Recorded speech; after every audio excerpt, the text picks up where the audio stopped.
So, next point is the thread life cycle. So, what are the thread state? A thread may be actually thread state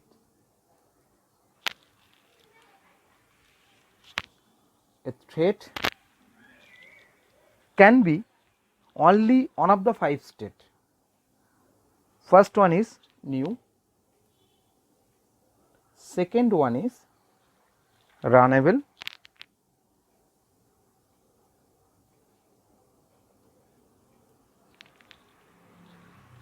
third one is running,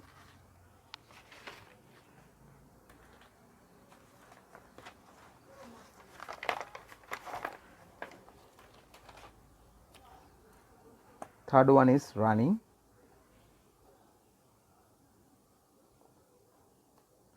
fourth one is waiting, block or sleeping, or we can say block state or sleeping state.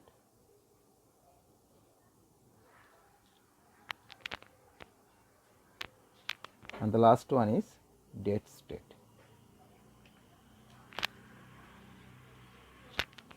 So, any thread it may be one of the 5 state. It may be new, it may be runnable, it may be running, or it may be waiting, block or sleeping state or dead state. So, what that mean the new thread? New thread. So, look at this. Let me first new or born thread.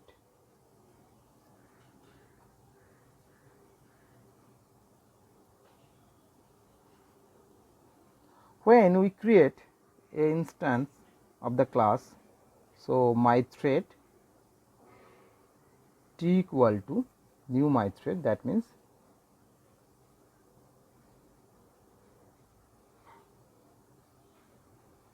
so the thread instance has been created, but start method has not been involved in the thread is live. So, when we create a instance of a thread, that means the thread in the new or new one state.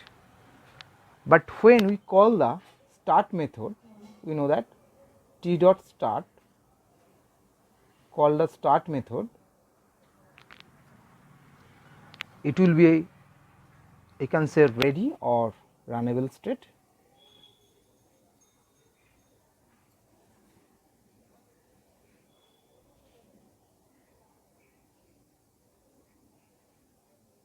Runnable state.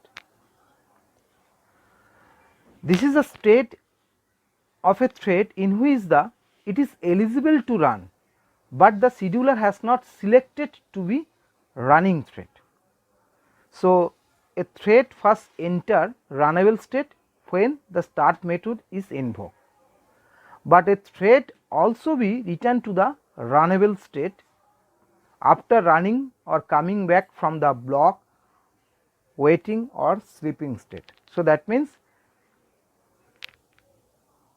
it may be come back from waiting or block or sleeping. So, a thread is enter into ready or runnable state when we call the start method, or sometimes it may be happen that it will come back from waiting or blocking state. So, only this way this thread can be enter into a runnable state. And now it is the job of thread scheduler or to allocate the process into a running state.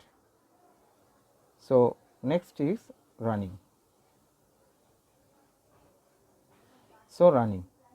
So, it is the job of thread scheduler to assign the process in the running state. So, running state. This is the state the thread is when in actual action. So, that means doing some operation. or it currently executing the process actually. So, after that, if a task is completed, so it will move from running state to dead state if the task is completed, if run method is completed, if run method is completed, method is completed,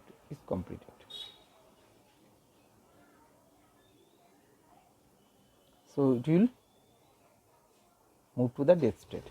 Please keep that in mind. If any task is completed or the thread is entered to a dead state, it never ever we can start the dead thread.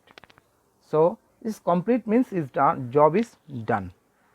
But when there is a running state due to some interruption or due to some priority, it may be a thread move to the waiting state or block state or sleeping state, and from the running it may be again it get back to the ready state. So, let us conclude the life cycle of a thread. A thread may be one of the 5 state. There are 5 state: new or born state, runnable or ready state, running state, waiting state, waiting block or sleeping state, and dead state.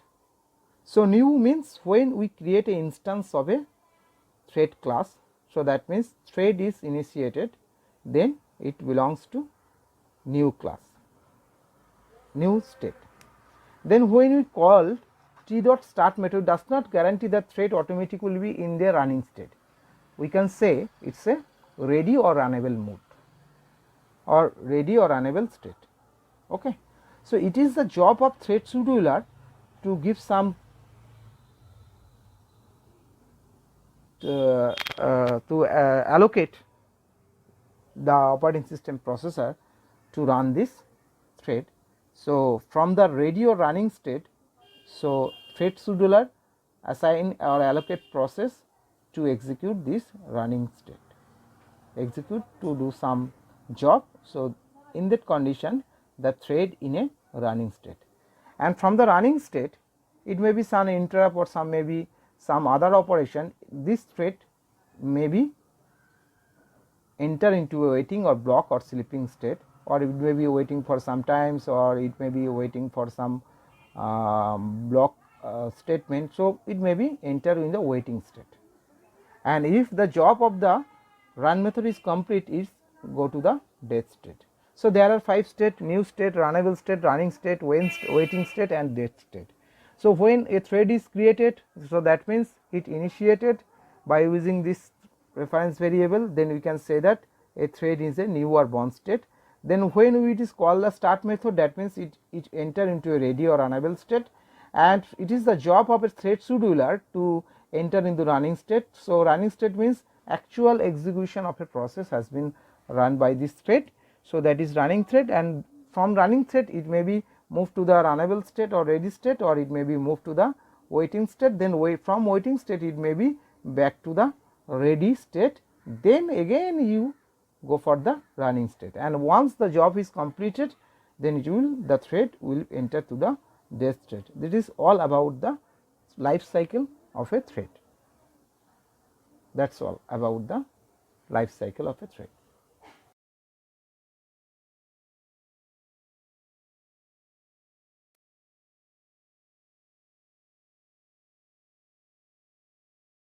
Hello everyone.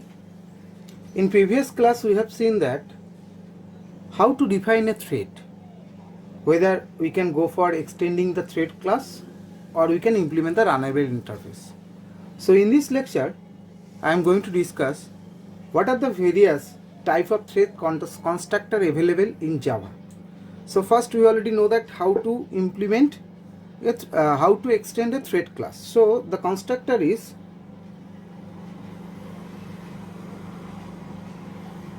thread t new thread. So this constructor is a no argument constructor. So and the next one is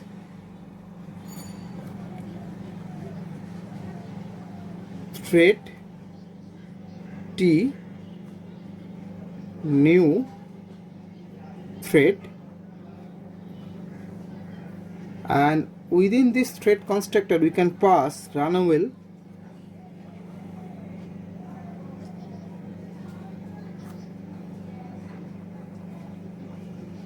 R. So far we have seen these two type of thread constructor in Java. So we are just adding more thread constructor which are available in our Java programming. The third one is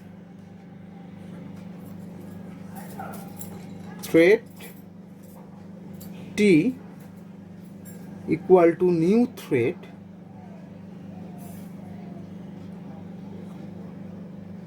string name of the thread. So we can pass a string argument to give the name of the thread. The fourth one is thread T equal to new thread runnable R string name.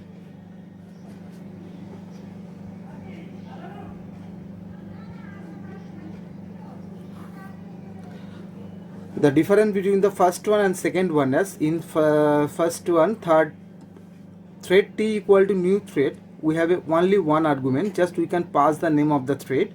But here at a time we can pass the runnable target, and then we can pass the string name of the thread. So we have a two argument. The fifth one is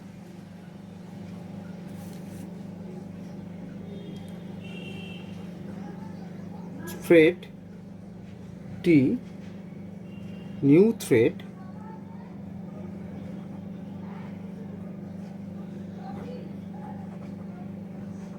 thread group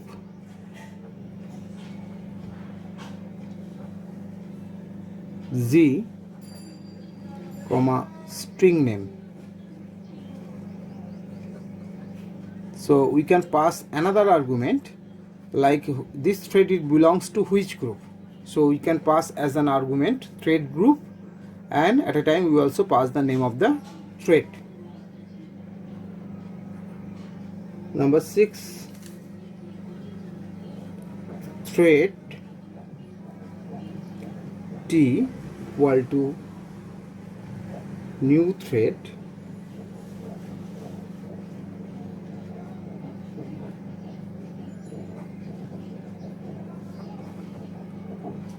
thread group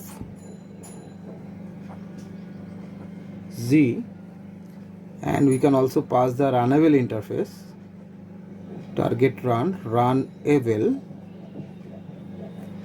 R.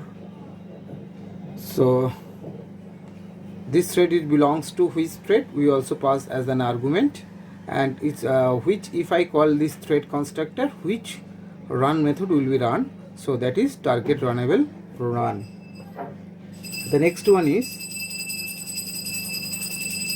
the next constructor is thread T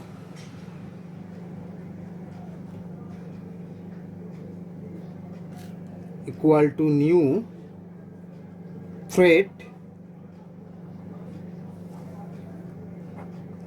group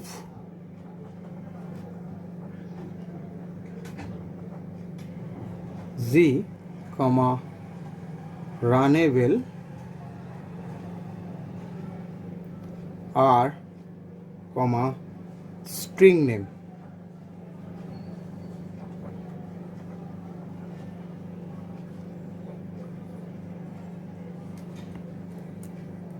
And the last one is thread T new thread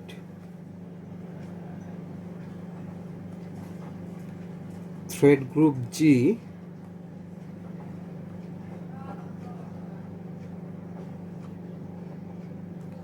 runnable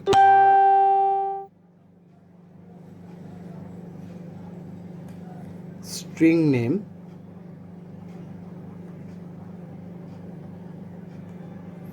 long, stack size.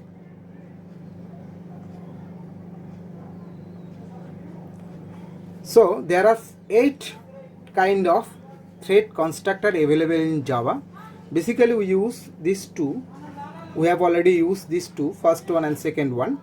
We have also used the third one also, string name, and these are the other kind of thread constructor. As per our requirement we can also use it. There are only 8 type of thread constructor available in Java. So when we talking about the thread groups, that means we pass an argument, this thread it belongs to which group, then we have to pass as an argument Z. So we can understand that this thread it belongs to this group. So that's all about the thread constructor. Thank you.